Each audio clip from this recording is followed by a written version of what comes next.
வணக்கம். வாங்க இன்றைக்கி லெமன் சாதமும் மாங்காய் துவையலும் எப்படி செய்கிறதுன்னு பார்க்க போகிறோம். ஃபஸ்ட்டு மாங்காய் துவையல் எப்படி அரைக்கிறதுன்னு பார்க்கலாம். அதுக்கு தேவையானது ஒரு 6-7 காஞ்ச மிளகாய் எடுத்துருக்கணும். நான் மாங்காய் தூள் வீட்டிலே செஞ்சு வச்சுருக்கேன்.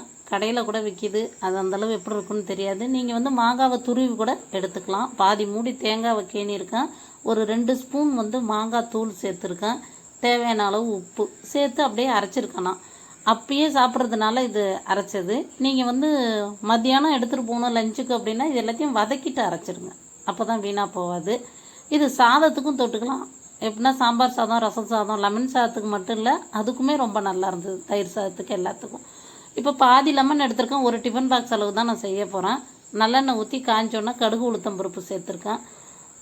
அதுக்கப்புறம் காஞ்ச மிளகாய் கிள்ளி போட்டு மஞ்சள்தூள் உப்பு சேர்த்து கருவேப்பிலை சேர்த்து நல்லா வதக்கிட்டு அதுக்கப்புறம் லெமன் அந்த பாதி லெமனை கொட்டையெல்லாம் எடுத்துகிட்டு அழகாக அதில் புளிஞ்சு ஊற்ற போகிறோம்.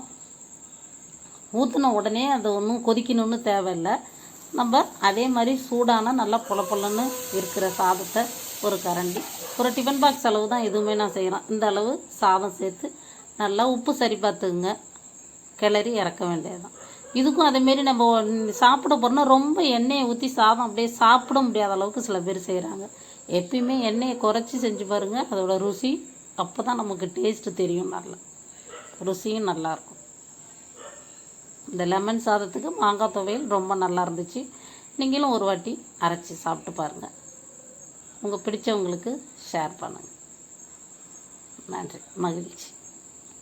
இந்த வீடியோ பிடிச்சிருந்தா லைக் பண்ணுங்கள், ஷேர் பண்ணுங்கள். இது வரைக்கும் நம்ம சேனலை சப்ஸ்கிரைப் பண்ணாதவங்க கண்டிப்பாக பண்ணுங்கள். அப்படியே பக்கத்தில் உள்ள பெல் பட்டனையும் கிளிக் பண்ணுங்கள். நன்றி, மகிழ்ச்சி.